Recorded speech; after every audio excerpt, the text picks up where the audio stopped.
Hello दोस्तों, हम करने वाले क्लास 9 का अध्याय 2 है भूगोल। तो ये भारत का भौतिक स्वरूप आपका चैप्टर नेम है। तो देखते हैं इस चैप्टर में हमें क्या क्या पढ़ना है।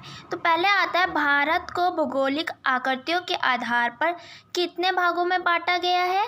6 भागों में बांटा गया है। पहला कौन सा, हिमालय पर्वत श्रृंखला है, और दूसरा उत्तरी मैदान, तीसरा है आपका प्रायद्वीप पठार, चौथा है भारतीय मरुस्थल, और पांचवा तटीय मैदान, छठा है द्वीपीय समूह। अब हम हिमालय पर्वत श्रृंखला के बारे में कुछ जानेंगे।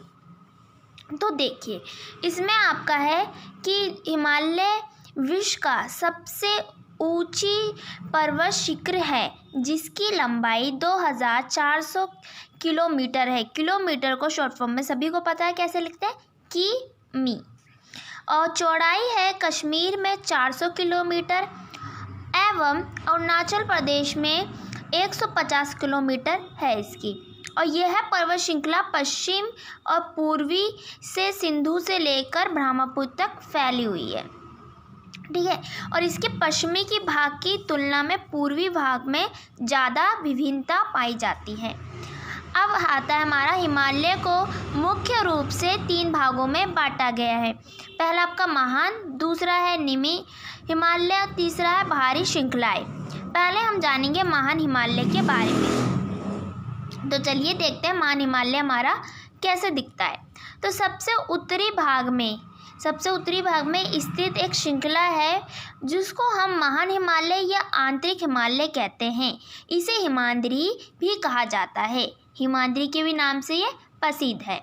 और यह सबसे नियंत्रित श्रृंखला है, जिसमें इसकी ऊंचाई जो औसत ऊंचाई है वो 6000 मीटर की औसत ऊंचाई वाला सबसे ऊंचा शिखर है। हिमालय का यह भाग कोडग्रेंड से बना है। यह श्रृंखलाएं हमेशा बर्फ़ से ढकी रहती है।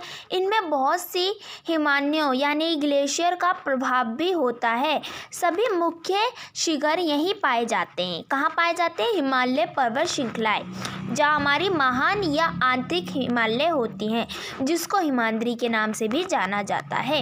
ये आप समझ सकते हैं, आपके मेंस पॉइंट्स भी, आप इसको कहीं भी नोट कर सकते हो। अब आता है हमारा हिमालय के कुछ शिखर के बारे में जानते हैं। तो हिमालय के सबसे ऊंचे शिखर का नाम है, जो हमारा नेपाल में स्थित है, माउंट एवरेस्ट, जिसकी ऊंचाई 8848 मीटर है। फिर दूसरे नंबर पे हमारा आता है कंचनजंगा। कंचनजंगा जो है यह भारत के प्रसिद्ध है, और यह भारत के अंदर स्थित है, सिक्किम राज्य में। इसकी ऊंचाई 8598 मीटर है। इसके अलावा भी कुछ पर्वत हमें दिए गए हैं। ये भी शिखर जो है भारत में स्थित है। आप इन सभी को ढूंढने की कोशिश करिए। अब आते हैं निम्न हिमालय। इसको हिमाचल के भी नाम से जाना जाता है। यह हिमाद्री के दक्षिण में पाए जाने वाली श्रृंखला को निम्न हिमालय या हिमाचल कहा जाता है। इसकी ऊंचाई 3700 - 4500 मीटर के बीच में है, और औसत चौड़ाई इसकी 500 किलोमीटर है। यह पर पीर पंजाल, धौलाधार, महाभारत श्रृंखलाएं भी पाई जाती है। इसमें पीर पंजाल सबसे लंबी और सबसे महत्वपूर्ण श्रृंखला है। इसी श्रृंखला में कश्मीर की घाटी और हिमाचल की कुल्लू और कन्नड़ की घाटियाँ भी पाई जाती हैं। अब हमारा आता भारी श्रृंखलाएं। ये शिवालिक के नाम से भी प्रसिद्ध है, और हिमालय की सबसे भारी श्रृंखलाएं को शिवालिक भी कहा जाता है। इसकी चौड़ाई 10 - 50 किलोमीटर के बीच में है। इसकी ऊंचाई 900 - 1100 मीटर के बीच में है।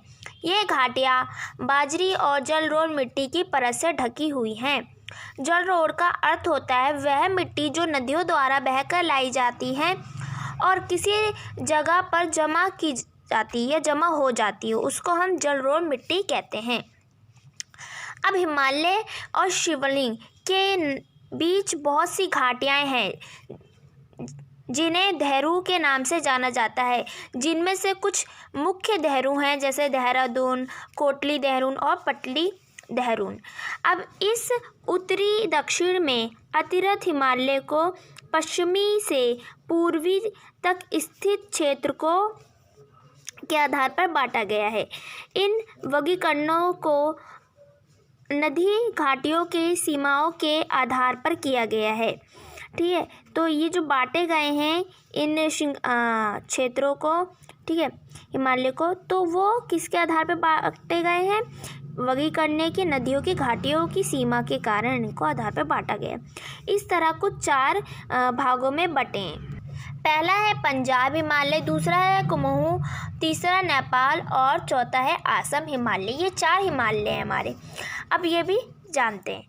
तो इसमें हमें बताया जा रहा है कि सतलुज और सिंधु के बीच में स्थित हिमालय के भाग को पंजाब हिमालय कहते हैं और पश्चिम से पूर्वी तक इस कश्मीरी और हिमाचल हिमालय के नाम भी जाने जाते हैं। सतलुज और काली नदियों के बीच स्थित हिमालय के भाग को कुमाऊं हिमालय के नाम से भी जाना जाता है।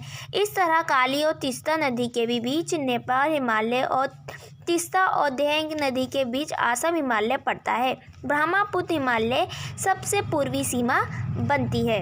अब दिहेंग महाखंड के बाद हिमालय दक्षिण की ओर एक तीखा मोड़ बनाते हुए भारत की पूर्वी सीमा के साथ फैला हुआ है। अब आता है हमारा इसके अंदर इसमें पूर्वांचल या पूर्व पहाड़ियों और पर्वत श्रृंखलाओं के नाम से भी जाना जाता है। यह पहाड़ी उत्तर पूर्वी राज्य से होकर गुजरती है और मौजूद बलुई पत्थर और अवसादी शेल से बनी होती हैं। यह घने जंगलों से ढकी होती है तथा अधिकतर समांतर श्रृंखलाओं एवं घाटियों के रूप में फैली हैं। पूर्वांचल में पटकाई, नागा, मिजो तथा मणिपुर पहाड़ियाँ भी शामिल है, यानी नागालैंड, मिजोरम और मणिपुर, ये सभी पहाड़ियाँ शामिल है। अब हम अगला टॉपिक है हमारा उत्तरी मैदान।